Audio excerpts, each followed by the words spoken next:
Welcome once again to Church Alive, and this is your host and president of Church Alive Development Corporation and the proud pastor of Church Alive Community Church. We're here today, of course, with my own physician and your physician, Dr. Thomas O'Brien. All of you know him as Ask Dr. Tommy O. But we're here today to wish you all a Merry Christmas and a prosperous New Year. And you know what? To thank you. Thank you for your prayers and your support over the years for both Stay Alive with Church Alive and Ask Dr. Tommy O. We've done some wonderful things last year, this year, because this year is not gone yet, but we want to share because you were part of our success. And we want to start out by first in the last of the year 2011, we had the New York Yankee food distribution drive, and over 100,000 pounds of food were collected through the Yankee fans and through you and many of you who are concerned about the needy. You know, today we have so many people that are unemployed. It's no longer the derelict and the person who is homeless or on drugs or whatever like that that's in our shelters. Right. But our shelters now are more and more filled with middle-income families, people who've never had this crisis in their lives, and now they find themselves destitute. And so the food that was collected through the New York Yankees fans and you, that was collected and turned over to yours truly, Reverend Dr. Burkett,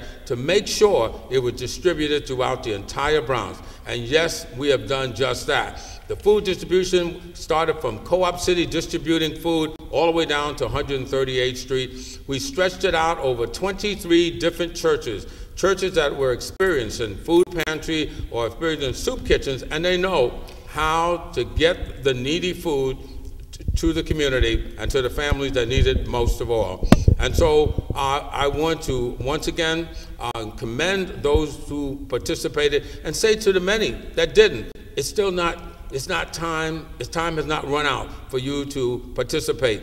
The problems of lack of food and hunger, many of our children, many thousands and thousands of children go to sleep at night without a meal. And so we are going to carry this program beyond the efforts of the New York Yankees throughout the year 2012, God willing.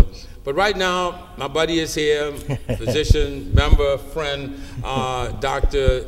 Thomas O'Brien. And we've done some great things, Tommy O. Yes. And let's hear your side of it. Okay. Well, before we get into that, I just want to thank you for giving me this opportunity over the past 7 years.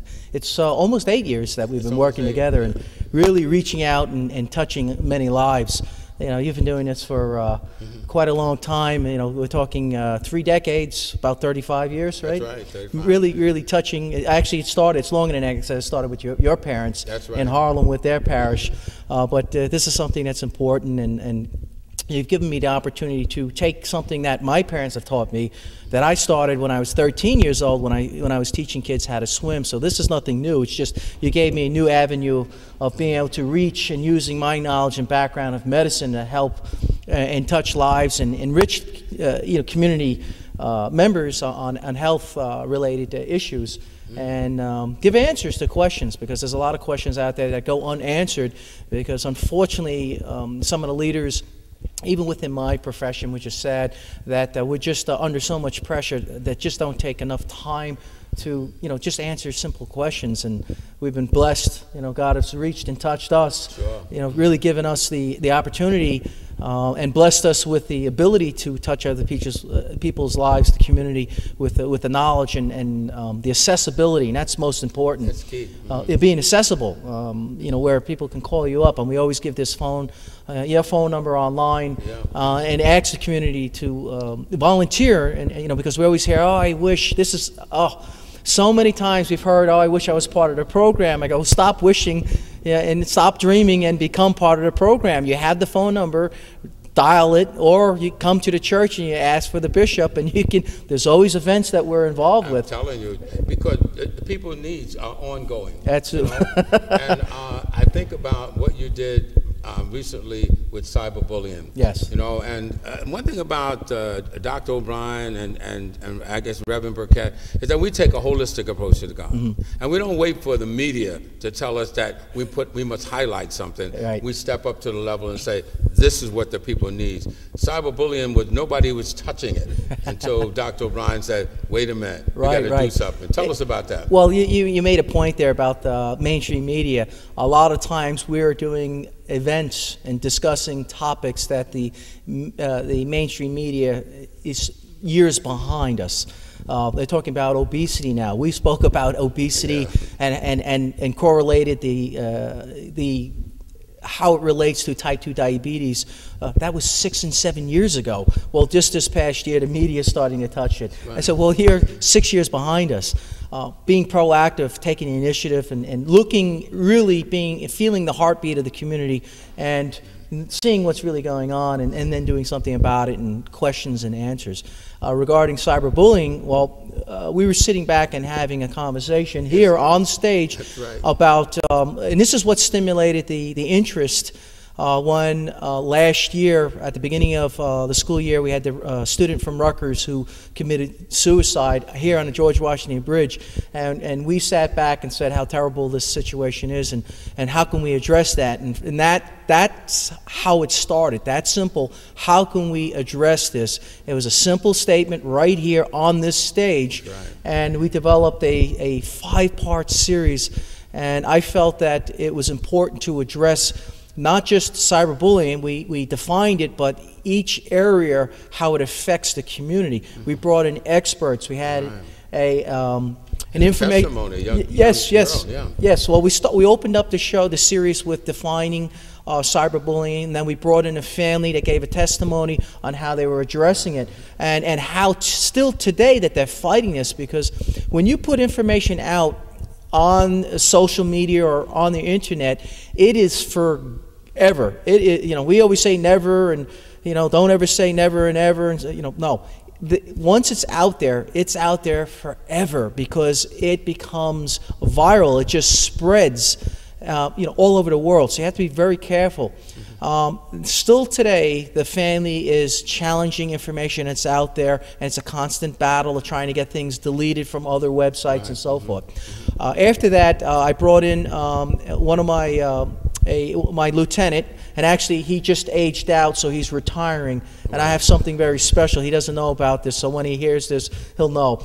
But in 2 weeks, we're going to have a nice party, a retirement party for him, and he's a Vietnam vet, and he specializes in post-traumatic syndrome. So the third part of the series, we addressed post-traumatic syndrome because we were seeing a spike across the country with young teenage and early adult suicides. Right. So we needed to address that, and so you have an understanding of the psyche behind it, that is depression, and which leads to the suicide. Then I brought on one of my classmates, a good friend of mine, Dr. Burkett, Dr. Petroche, Patrick Petroche, and we went to medical school together. And he is a psychiatrist, and he specializes in this area of depression and suicide. And then he really addressed and went into detail about depression, and which led into suicide. We closed the series out with Dwayne McGleese, and he's an information technologist specialist on how to protect the family through looking at the computer and how to handle buying software and how to set up your computer the proper way to at least you have parental guidance over the computer, and he gave information on how to regulate your computer. I want to say to the folk, if you'd like to get a copy of the 5-part series, and I tell you it's a historical 5-part series, something that's informative, and if you're a student out there and you're doing a study on it, or if you're in the medical field and you want to do some research, then this 5-part series is available for you. All you have to do is call Church Alive. The number is going to come up at the end of the program, and then you write the number down, you call, and we'll see to you get it, except for handling charges and maybe a donation towards the work that we're doing, but you can get a copy of the 5-part series on cyberbullying. One of the things that we do every year, and we've been doing for now over over 30 years is Bronx Church Day. You know, so many times we hear in events about this church, about this organization, but when God gave it to me over 30 years ago, it was to bring all the churches together, to do one thing, to meet the needs of the people. In the park, and we've had a great time in Claremont Park for the last 3 or 4 years. We have music, artists, different churches, choirs, singing, mime, all kinds of things, giving out a lot of food and clothing. It's been a hallmark now that everybody looks for a Bronx Church Day in July through and founded by yours truly, Reverend Dr. Burkett. And we have footage for that, and you're going to see some of it coming up on the screen. But this year, in 2012, we want you to be part of it. We need some volunteers. We need some people who want to really get connected with Church Alive because of the great work that we're doing, and you have a desire to serve God, not just by coming to church and sitting down, but you want to engage. You want to be involved. You want to be proactive, especially proactive, that we may be ahead of things and help the people in the areas, both not only physical, but spiritual, and that's what we're talking about when we say holistic. Right. When they were hungry, Jesus fed them. And then when they were healed, he laid hands on them, and they were delivered. And so we see that Christ laid the pattern for how we should carry on our ministries. Dr. O'Brien, you know, I remember a very important series, because I had a situation where, you know, heat exhaustion. Right. And I thought that was fantastic. After having an experience myself, falling out in my office and having people rush me to the hospital, not knowing that I was even exhausted from heat. Right. And I didn't get sweat or anything like that. But tell us a little bit about that. That was really a fantastic program, and a lot of people responded. Right. Well, what happened was we had extremely high temperatures, and it was a week straight. So, you know, we had something I want to address before we get into that. What you just spoke about is what we call a fellowship. Yeah. We have a fellowship with the church. And the bishop and I will have late night conversations where we'll have a fellowship between communication, spiritual, and the healing through medicine, and we go back and forth. And we come up with these ideas. All it takes is just a little spark, and we come up with an idea which leads to a show. This particular week, we had a week of very high, like almost 100 degrees, and we may have hit 100 degrees. No, 100, 102, like right. That, yeah. So we just said, wow, you know, the heat's really, you know, and so forth. We need to address this. I said, absolutely, we can come up with a show. And then what I did was I defined what heat stroke is and heat exhaustion, and there is a definition of each and how to address this. And we went over the signs and symptoms and so forth. And you know, and I just remember getting a phone call from one of the youth saying, you know, the bishop is not feeling well, and he described the symptoms, and sure enough was, you know, heat exhaustion. Right. And I said, this is what needs to be done, and they also called 911 and took care of you the proper way. So they did learn from the show, and this is within the church. So the teaching, we do have teachings, but we have testimonies where they're teaching and they are learning. Yeah, and that's what we can teach all day long. If no one's learning, what good is it? Well, here we have testimony where they were taught and they've learned, and then they applied what they've learned and they were successful. Right. You know, I was thinking about the mass horrific destruction of the island of Haiti. Yes. And the many people that were that are maimed and hurt, and the fact that a lot of folk just, you know, talked about it, they read about it. But again, when we talked about it, we did something about it. That's correct. You know, and besides sending barrels and containers of water, we decided we're going to show the world inside pictures and inside story. Tell them about Haiti. Yes, yes. We did a two-part series, and actually we had another church of good friends of yours from Queens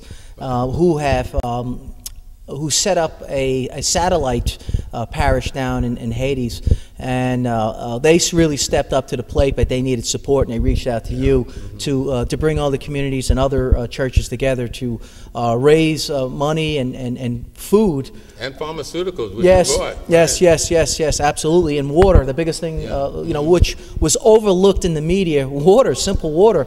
So we had, what was it, 4 containers? 4 containers of water. Yes, four, we're talking, not this type of containers, we're talking containers that go on. Cargo. Yes, cargo containers filled with perishable and water. Yeah. We also had food. We had clothes, we had socks, these simple things that we take for granted for every day. When you're going through a disaster like that, means the world to them. And we're underwear, socks, simple first aid supplies. Right. We all provided that. We had 4 containers worth, and that was sent down there. But it was your program that ignited people to bring water Yes. to the church. People were bringing water, pastors from other churches. They Yes. saw the program, and you showed pictures, inside pictures Yes, of yes. what was going on Absolutely. in Haiti. And the folk began to just saw that program, and they began to bring water, to meet the needs of the people. Right. Mm-hmm. Exactly. It's stepping up and being proactive and actually being part of it and showing. The mainstream media they can sugarcoat things and they can manipulate the information. But here we gave straight talk. We gave the information that was needed. We had footage from Haiti, and then we incorporated it into the show, and that's really it was touching because we can talk about it, but we're here in New York City. But when we had to tape live information from Haiti's incorporated, that's what really set the tone and touched the community, and people responded, and they brought the necessary supplies to the church. Like I said, water, socks, underwear, toothpaste, simple toothbrushes. Right. Yeah, I remember that. Yeah. This is simple things. Like I said, we take for granted that we have, in our own house, and we don't think twice about it. So it's great when we can meet the needs of the people, right. And hear the cries. And so many times we imagine, we talk about it, and we put it away. And right. But this has to be a continued realization that there's a lot of people that are suffering in the land. There's a lot of children that are struggling out there. There's areas of obesity. There's also a chronic situation in the Bronx dealing with diabetes. And thanks to Dr. O'Brien, we did a program, a real show on diabetes to identify it, because a lot of folks thought it was only for old folk. No. Tell us about that, O'Brien. Right. Actually, we've done studies, and we know as a fact that the Bronx is the unhealthiest borough in all of New York City. The Bronx is the leader for HIV, diabetes, and childhood overweight, which is turning into obesity, which is now developing into morbid obesity.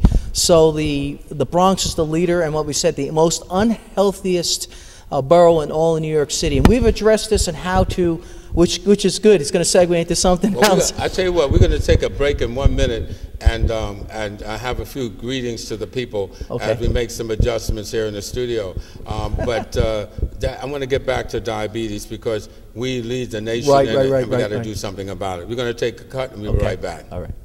The statistics have shown that obesity has increased 3 times. It has tripled. One of the biggest losses for families and children has been skating and skate.